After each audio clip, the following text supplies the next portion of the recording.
Hello, everybody. Welcome to episode 106 of Optimal Living Advice, the podcast where we take any questions you might have about the many struggles of life and get them answered for you here on the show. I am your host, certified life coach Greg Audino, and today we are going to take a gander at a question that I've sort of hoped would come in for a while. Again, sort of. We've got a question about, frankly, what the deal is with work and how to make it not so miserable. It's a loaded question, and it crosses over a bit with our last episode. But hopefully I can come up with something worth listening to. Here it goes.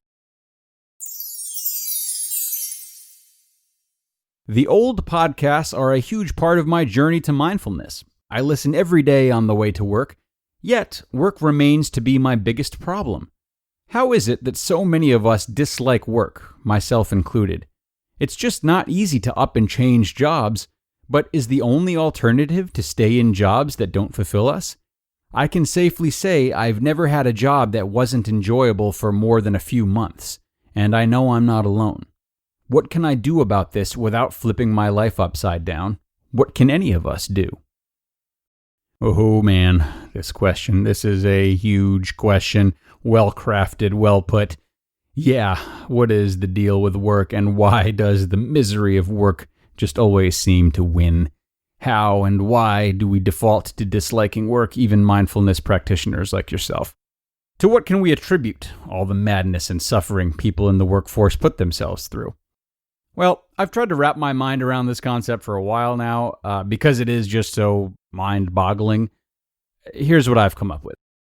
The masses have sort of followed the same pattern with the narrative surrounding work as they have with any other popular narratives.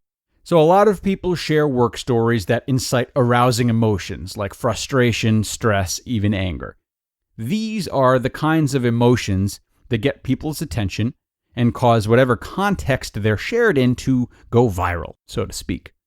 Now, once this has been exposed to enough people, emotions run high, the feeling brain easily overthrows the thinking brain, and everyone is now repeating the same rhetoric, not only because it's emotionally charged enough for us to keep interested and not have to do much of our own thinking, but it makes us feel like part of the group since everyone else is doing it, which of course we just salivate over.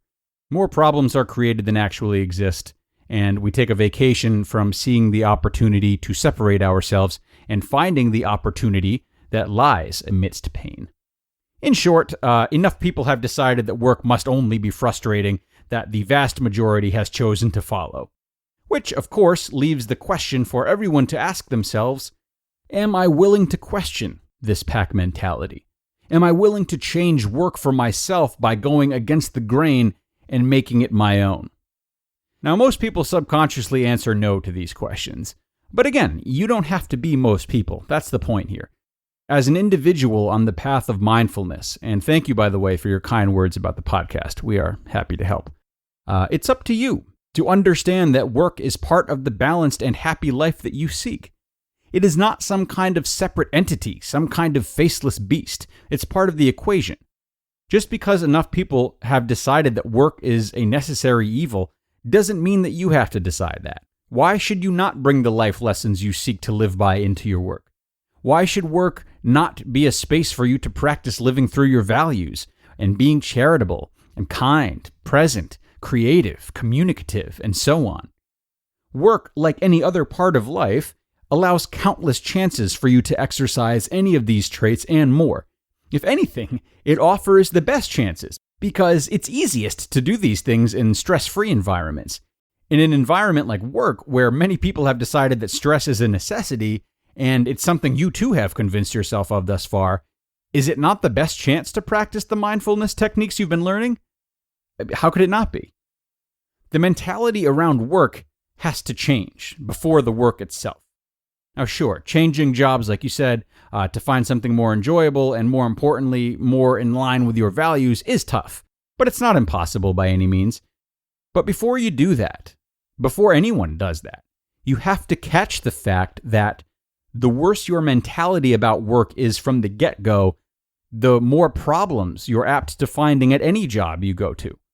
So that means that the more peace you can find in a job that has responsibilities you don't like, the more peace you can find in a job that has responsibilities you do like.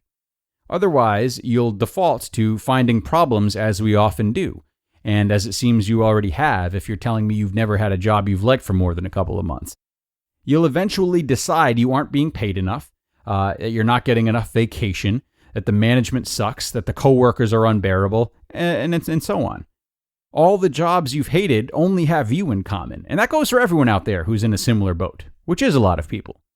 So, being open to new jobs, while something I have always encouraged my own clients to do, it is just work after all, it's not your whole identity, it has to be preceded by the right mentality. So before you or anyone goes looking for something else in terms of work, don't do yourself a disservice by not first making the most of the job you're currently in. Put the self-work in and then go from there. Once you have found or genuinely tried to find contentment, only then should you expect to find another job that would make you feel better long term.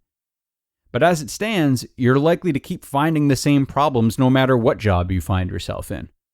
So with that in mind, you might as well get started on the self-work and reframing required before making any big professional changes that, right now are likely to only end up in more disappointment. Not to mention whatever turbulence you may perceive, emphasis on perceive, happening while you're in between jobs.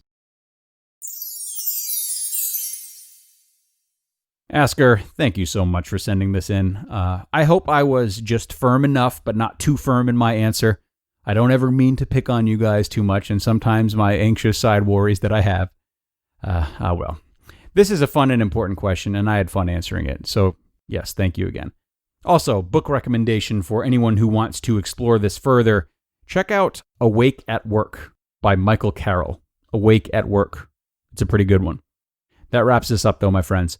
If you have questions of your own about things you're struggling with, please email them to us at advice@oldpodcast.com, advice@oldpodcast.com, and we will answer them here on the show for you to the best of our ability.